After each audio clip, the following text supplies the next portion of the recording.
right, so thank you for joining again. This is our Spring into Parenthood webinar, and this is really going to go over the steps needed for using an egg donor and really the process that you'll go through.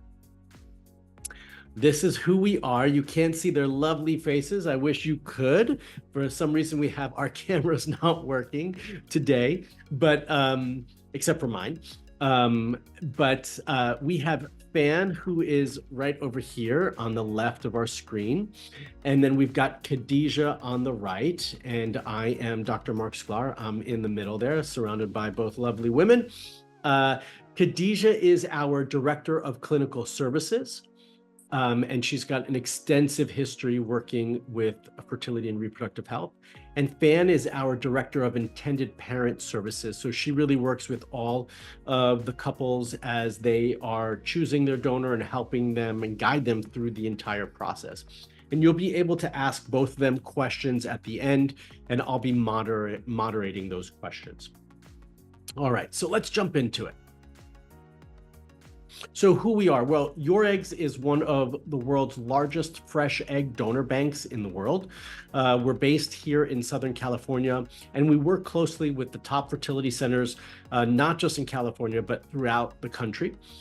Since 2018, we've welcomed donors and intended parents from diverse backgrounds. That's one of the things we really pride ourselves on, is having some diversity and being able to meet and support couples' needs in terms of their donor wherever they are and whatever our priorities for them, including LGBTQIA plus individuals. And the YourEgg team has an cumulative 20 plus years of experience in the fertility care industry. Okay, so this is an overview of what we're going to cover today. We're going to cover psychological evaluations, and all of these will be some in more detail than others, but just so you know, this is going to be the rough order of how we discuss things. Psychological evaluations, medical record review, and medical screening. And this is actually in the technical order that these things will be done as you're going through the process of not just finding a donor, but using a donor on your fertility journey.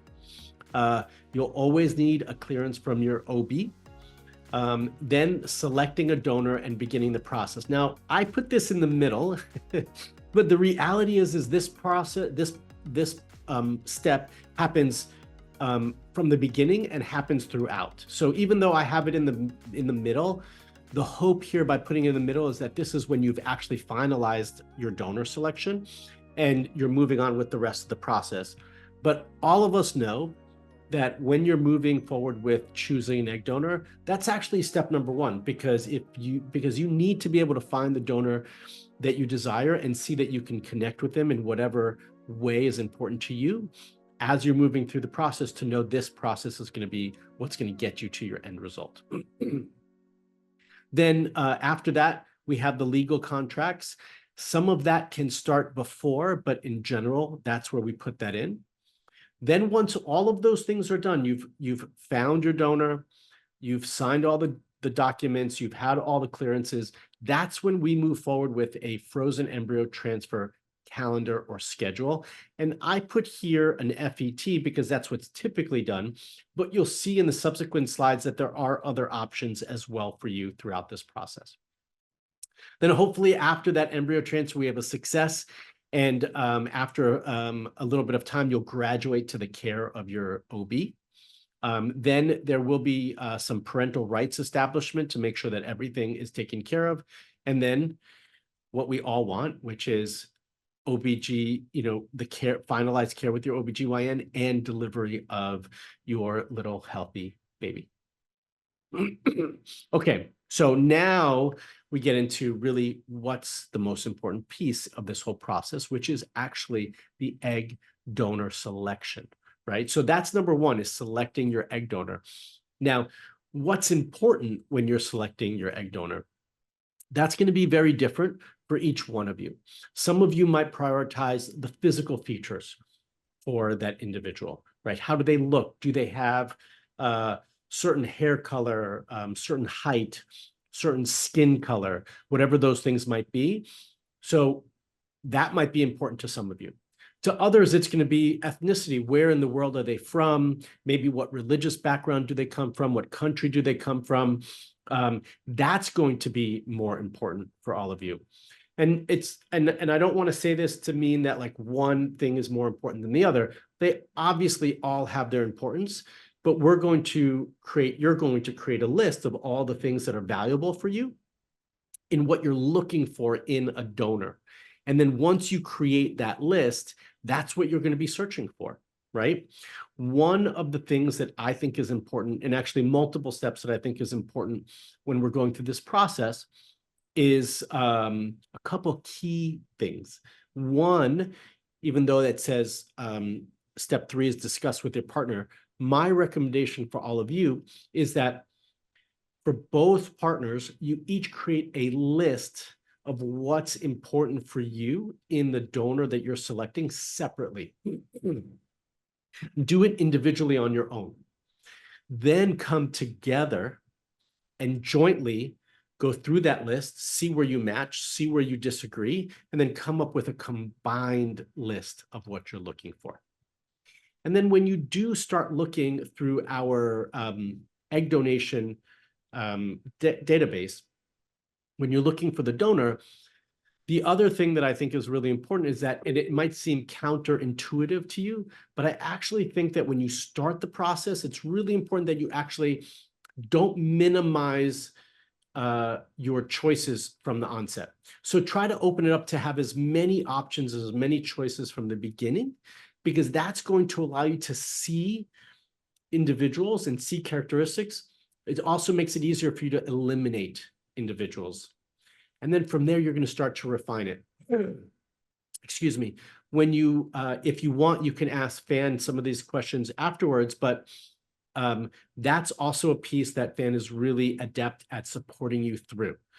She knows the donors, even though we have a large donor database, close to 2,000 donors, doesn't mean that she doesn't know them. She knows our database very, very well, and she's able to help you filter through that together to find the right donor for you. So you've each individually created your list, you've created one together. And now I think it's really important that you and your partner, if you haven't already had this conversation, and maybe you have and it's time to revisit it, that you have a follow-up conversation with your partner to make sure that you both are exactly on the same page of how you want to move forward. We say this from experience. We see too many times that that's not the case, and this can slow up the process for all of you. So we want to make sure that you both are on the same page, which makes our job easier to help facilitate you through the process. Now that you've selected or are in the process of selecting your donor, we need to talk about what type of cycle you want. Now, many of you might think, well, what do you mean, what type of cycle? I thought there was just one. We're just going to get, the eggs from the donor. Well, yes, in principle, yes, but we do have options when we are looking at selecting a donor. So the first one is what I think everyone thinks of when they think of using a donor. They think of a full cycle where they get all the eggs from that donor and move forward. And I'll explain these in just a second in more detail, but that's typically what you think of. We also have two other options, which is splitting the cycle, but doing a fresh transfer. And then the third one is splitting the cycle, but doing a frozen transfer. Okay, so we'll go on to these next slides and we'll go into a little bit more detail. What is a full cycle? We're at YourEggs, at our agency. A full cycle offers one of the best chances for success with IVF because you can use all of the eggs your donor produces during a single cycle. Now that means that you can still use all those eggs and maybe do them either a fresh transfer or a frozen transfer, but you get all the eggs. So you're going through the process, you're selecting the donor you want, and you want to make sure you have as many eggs to choose from and you get all of them. This would be the cycle that you pick. This is the type of cycle that you would pick. And so if you pick this, the rough schedule and outline of how it would go would be you would pay your full cycle agency retainer fee. Then a match sheet is sent to your clinic. And then the medical screening begins, the evaluations begin. Once those are all clear, the medical screening's cleared and the evaluation's cleared, then you'll be responsible for your second payment. Then the legal contracts are drafted and finalized. Then you start the real process, which is the stimulation and the egg retrieval. Now, we can't get to that most important piece for all of you until we do all of the other things first, because that's what makes sure that all your T's are crossed and all your I's are dotted and everything looks good and we're ready to go forward legally, okay? Once you go through the stimulation and the egg retrieval, then embryos are created. And then after the embryos are created, we do an embryo transfer, again, fresh or frozen. And there's advantages to both, but most times that's a frozen transfer these days.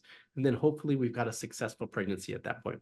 I see a question came in. Thank you so much. If you have any questions, go ahead and post those either in the chat box or the Q&A, and we'll get to those at the end of the presentation. So next is what we call a split fresh cycle. So we talked about, or I showed you there was a split fresh and a split frozen. These are similar. The biggest differences are you going to do a fresh transfer or a frozen transfer, okay? So a split cycle can be cost-effective way of using donated eggs for IVF. In a split cycle, this is where you choose how many eggs you want to purchase rather than having the entire batch. 6 is a very typical number to pick, but you can pick anywhere from 6 to 9 or 12 eggs. And your fee, or the cost of the cycle, is dependent on the number of eggs you decide to have. Now, what that also means is you're probably splitting that batch of eggs with another couple. So, or those eggs might be frozen and used in the future for another couple. But essentially, you're going to share the cost of that donor egg cycle with another couple, and you're going to share the amount of eggs that are retrieved to be split between you and somebody else. Then the donor starts the screening process once you've decided all those things to make sure that they're cleared. And then all additional steps are the same as what we just went over in the full fresh cycle. And then the other one is a split frozen cycle. So this is no different other than the eggs are already frozen. So this offers, again, more flexibility. But really, this is also helpful in terms of time, assuming that we already have those eggs frozen from a previous cycle. This makes it much faster for you to move forward with your cycles once you're ready to do so. So donors' eggs, frozen eggs are ready when you're ready. And again, you can choose, here I added 3 because sometimes in this situation, you might just choose 3 versus 6, 9, or 12, but you have more options in terms of how many eggs you want. And then the embryo culture can begin almost immediately. And then all additional steps are the same as the full fresh cycle.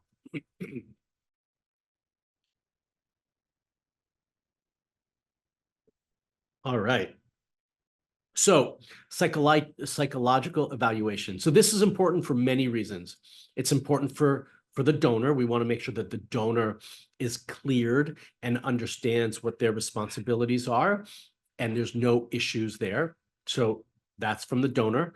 For the intended parents, we want to make sure that you're ready as intended parents, as a couple, to move forward with the donor cycle, because we understand that no one started their fertility journey at this place, but this is where we are. And so we want to make sure that you're on the same page and that you understand the implications of all of this. And it's important for the IVF clinic because it allows us to understand that everyone knows their responsibility and everyone is psychologically cleared by the therapist to know that we're all on the same page to move forward. And it brings peace of mind to everyone involved, right? To all the parties. Medical records review and screening. This allows the agency and our physicians to review your medical history and reproductive history, right? To make sure there's nothing that stands out that would say that this is not a good path for you. It allows the team to evaluate your uterine environment and understand that you can receive an embryo and have a high likelihood of success and pregnancy with that. Looking through, physical exam, labs, pap smear to just make sure that everything looks clear and there's nothing that we've missed. And then we also want that OB clearance because the OB is going to be the one who's going to manage you throughout the pregnancy. We want to make sure that they have cleared you and deem you healthy enough and fit enough to be able to carry a healthy pregnancy. So that's the reason we have these medical records review and screening process from there. Next steps. Then we finalize the donor process, okay? And we finalize the legal documents. All of those things, we want to make sure that the donor's chosen, all those documents are signed, and that the legal documents for everyone, both donor and intended parents, are taken care of. Then you get your cycle calendar from the agency and clinic to make sure you know the process that's coming next, and then we have an embryo transfer. And then the final steps here is that we have hopefully a confirmed pregnancy. That's what we're all looking for. Now, typically in most IVF clinics, you'll remain under care for about 6 to 7 weeks in that first part of the pregnancy. Sometimes a little longer if they need to. If not, that's pretty much the average. You'll be transferred over to your OBGYN for continued monitoring throughout your pregnancy, and she'll take over the care, or he or she will take over the care from there. And then we also want to make sure that those parental rights are established so that there's no discrepancy on whose baby it is. And that's the presentation. Simple, straightforward, but we wanted to make sure that this gave you all the steps and kind of eased the process for you. So I want to thank you all for joining. I'm going to stop sharing my screen, but to receive your discount for the agency, when you call YourEggs and you speak to your coordinator, please just make sure that you mention that you attended the webinar and you'd like that discount, and she'll take care of that for you. All right. So now we're back. I want to thank everyone for joining. I know I saw one question come in, so we're going to look at that one. And then if you have any questions now, please go ahead and post those again, either in the chat box or the Q&A, and we would love to answer these questions for you. Okay. All right. So hopefully that was clear enough. So here are some questions that have come up, and I'm going to look at that real quick.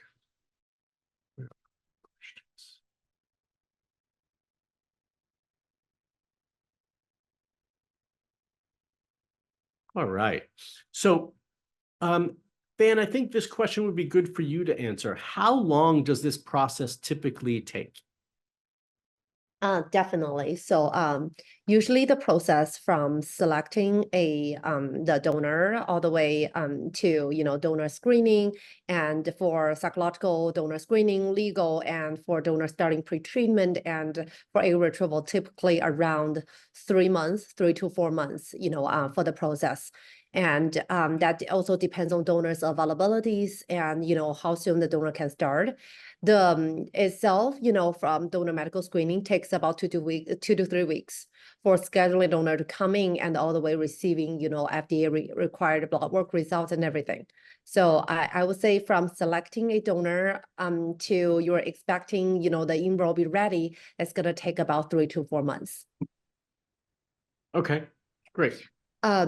Mark, I do want to Yeah. mention that there is Please. a question that the intended parents was asking because they were selected the frozen donor eggs. Okay. And they were going through the genetic screenings, which our clinic director, Khadija, may be more familiar with, how the process, the donor screening and the intended parent screening, and also, with some issues with the lab. And, I think this question, I want to refer back to Khadija, and maybe she can provide more insights on donor genetic. Is that possible? Sure. Yeah. Do you want me to read that, or Khadija, have you read that? Yes. Hi, I've read the question. Okay, and so I understand from this question that the patient has been with us for some time, has now chosen an egg donor, and is looking to take that next step. And in that process has done has received the donor's carrier screening and now is going through the process of making sure that their carrier screening comes out negative for the same genes. So the reason why carrier screening is so important is because these genes can lay recessive in us as an individual, and leave us unaffected. But if you, being the intended parent, or the partner, and the donor match for the same genes, then that's where you can actually have a phenotype expressed. So actually see that disorder come to life. And so it's really important for us to make sure that when we see a positive, that we're cross-referencing and making sure that both people don't have the same gene positive in their panels. Now, it sounds like it would be simple, but each disorder can actually have several genes associated with it. So we have to make sure not only that you are negative for the same disorder, but that it's also the same gene that we're looking for in both people to be absolutely certain that we're keeping you risk-free and leading you on the path of a healthy pregnancy.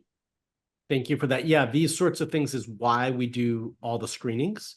And because our goal is to have healthy pregnancies and everyone to go into this process with clear understanding of, what may or may not happen. And so that's why we have these sorts of screenings going on. Khadija, how long would something like this typically take to be screened out? That's a good question. So the actual screening process, once you submit the blood work to the carrier screening company, can take up to about 4 weeks. Tends to be a little bit faster than that, but there's intricacies in finding the right panel, making sure we're checking exactly the correct gene, and really doing things right. So that can sometimes be part of the investigating process. But once the blood is drawn and sent over to the carrier company, it can be within 4 weeks. Perfect. Thank you so much for that. This was another question that was asked. It says, for the OB clearance letter, is that needed for gay male intended parents? Who wants to answer that? Fan or Khadija? If you want. Yeah. So if you have 2 male intended parents, the idea would be that then they would be using a surrogate. And if they're using a surrogate, then the surrogate would need to have the OB clearance. Yeah, that makes sense.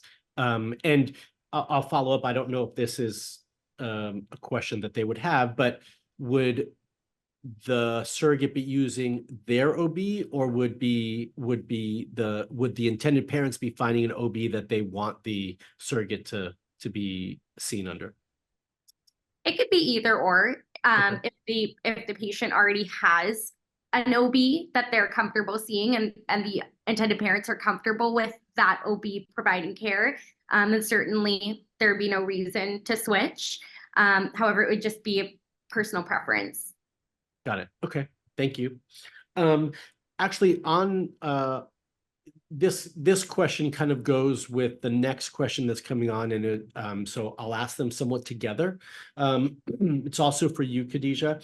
Is there anything that would keep a couple from being able to move forward, like something that would disqualify either the donor or the intended parents from moving forward with the process?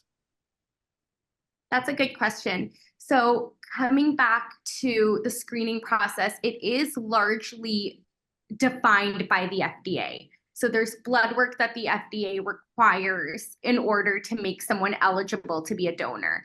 And then there's risk factors or things that may have happened in your lifetime, such as, getting a fresh tattoo from somewhere that doesn't have a license, or things like that.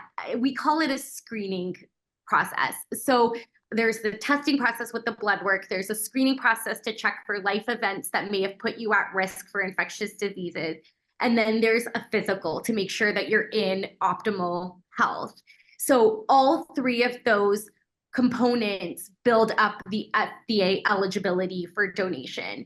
So if you were to pass all 3 of those components, then you would be eligible to be a donor. There are circumstances where something could potentially be waived, However, you would need to have adequate counseling with your medical team to understand the risk associated or theoretical risk associated with that finding. And then for the couple, for the intended parents, is there something that would disqualify them? Like this person asked the question, she said, can being perimenopausal keep you from qualifying to move forward? Interestingly Not as a enough, donor, as a parent.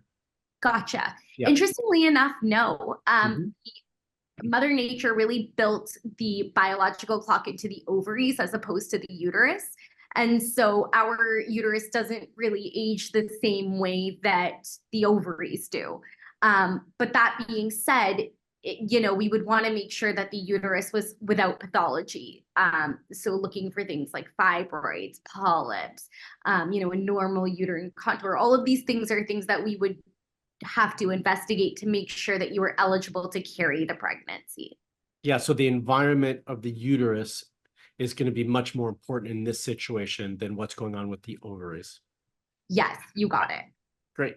And Fan, this is a question back to you. What programs or options does YourEgg provide in terms of, services for the intended parents?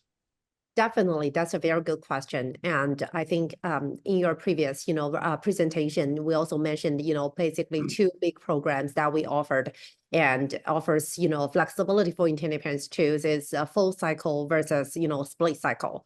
Which means that the full cycle, a plan for the intended parents who may want at least more than one kid and maybe have some gender preference, and they want to just move forward with with the donor for this entire cycle, that the intended parents will get the entire cycle, the batch of eggs from the donor throughout the entire cycle in this egg donation. And versus for some of our intended parents who may just want, one child or potentially two. So we're offering a more flexible and financially a little bit more affordable, cycle plans, which is called our split cycle. We're offering split fresh cycle and split frozen cycle. The reason we're also offering split fresh is that if you like the donor and you really like her, and we're able to offer you the choice that you're only, receiving 6 or 9 or 12 eggs from the same donor, that you don't necessarily have to do a full cycle with this donor. So, and this working with the egg bank is a little bit more, it is sometimes a little bit faster. And because the egg bank will, take care of a lot of, the travel, a lot of, escrow, a lot of, the payment, everything arranged for the donor, ahead of time. So that sometimes a little bit faster. And the intended parents don't need to worry about anything. The genetic screening, the medical screening, everything will be on egg bank. Then, the egg bank will make sure that donor is fully screened. Yeah, so and also if intended parents wants to move really fast, we also have the split frozen cycle program, which we have many frozen eggs available for intended parents to take a look. And we're able to offer 3, 6, 9, or 12, or fitting intended parents' needs, how many that intended parents would like to proceed. So this basically is the 3 main options that we're able to offer, which were many intended parents loves those programs. Great. Thank you for that. And actually, this is going to be, I think, for you as well, Fan. If a couple selects a donor, right, and they start the process, but then the donor gets screened and doesn't pass, yes, what happens at that point? That's a very good question. One thing that I have to mention that this actually rarely happens, as all of our donors, when we do the pre-screening and when we, interview them and when we, review their family history, health history, we make sure that the donor is already pre-screened, while they're in the application stage. So so this hopefully provide a layer for intended parents assurance that, they're all very good donors. But what happens if the donor doesn't pass the medical screening? Well, if you're choosing the full cycle package, so you're going with you're matched with the donor for the full cycle. And if your donor doesn't pass the medical screening, we will help you find another amazing donor without any extra agency fee. That means that this is unlimited rematch. So our agency will offer. However, the only thing is for the full cycle, the intended parents are fully responsible for the medical screening cost for the replacement of the donor. So the clinical fees may have some replenishment part. Understood. Another part that we mentioned about the split cycle, our egg bank pays the medical screening cost and also the donor cost. So donors' medical screening and travel costs are on egg bank, which means if the donor doesn't pass the medical screening, or if she has, any genetic, incompatibility, with intended parents, the egg bank will offer another, amazing donor for you to rematch. And that's also the benefit of frozen, is that those screenings have already been done and they've already passed all those screenings. Correct. That is absolutely correct. All the donor has already been medically cleared. I see another open question right here, which I can help answer is, do we need a surrogate chosen before conducting the egg retrieval? This is a very good question, as we know that every clinic, doing different, whether it's frozen transfer or if it's, fresh transfer, majority of the clinic, I would say, doing the frozen embryo transfer. And also I know our partner clinic Gen 5 were doing frozen embryo transfer. So that is being said, you don't necessarily have to have a surrogate chosen prior to egg retrieval. However, we have worked with many, intended parents, and we know, I know that, right now, it's a little bit hard, for a lot of intended parents, to select a good surrogate, given the high demand, for the surrogate's need. So, so it is recommending, while you're selecting the egg donor, if the donor is starting, medical screening, or even already started pre-treatment, or, the tentative, egg retrieval date, it is definitely, wise for the intended parents to at least start selecting the surrogates if you want the, surrogates to start their process as well. Again, as I mentioned in the very beginning, the donor's process takes about 3 to 4 months. My understanding is that the surrogate screening or psychological screening is a similar process. It even takes longer. So definitely it is wise, from my point of view, that intended parents could consider, start selecting the surrogate, at the same time. Because another reason is that because you're using an egg donor, it is going to be very, very rare that you don't succeed with a, normal embryo. So, which means that, as the intended parents are safer to start the selection, for the surrogates. Yeah. And so it's not that they have to have a surrogate to start, but it would speed up the process and make it a little bit faster. If you don't have a surrogate, it's not a problem. Right. It just will take a little bit longer. And are we able to help them work with an agency or find a surrogate if they need some of that support? Definitely. We have many intended parents, after using YourEggs, the next journey is, start looking for the surrogacy agency. YourEggs do have sister, surrogacy agencies, and we also see other intended parents using different agencies. So if any intended parents needed help, I'm happy to have a conversation and refer a couple agencies to them, and so that they can start looking. Great. Thank you so much. I don't see any other questions here. I'll give it just a moment to give everyone just another opportunity, if there's any additional questions that you have, to go ahead and post those questions for us. While we're doing that, just a reminder, if you want more information on the services that we offer and how we can support you, please reach out to YourEggs. You can go to the website, YourEggs.com, and then you could schedule a free consultation there, where you can speak to one of the members on the YourEggs team that will help walk you through the process, answer any of your questions that are specific to you. And again, you do get a discount on the agency fee for joining the webinar. So thank you so much for joining. I don't see any other questions. So with that, we'll wrap up. I want to say Thank you to everyone for joining. I want to thank Khadija and Van for being here and answering all of these questions. And we want to wish you all luck on your fertility journey. So hopefully everything goes smooth and fast for all of you from this point forward. And just please know that we are here as a resource for all of you if you have any questions as you're going through the egg donation process and need additional support. So thank you for joining, everyone. Have a wonderful afternoon. Thank you. Thank you.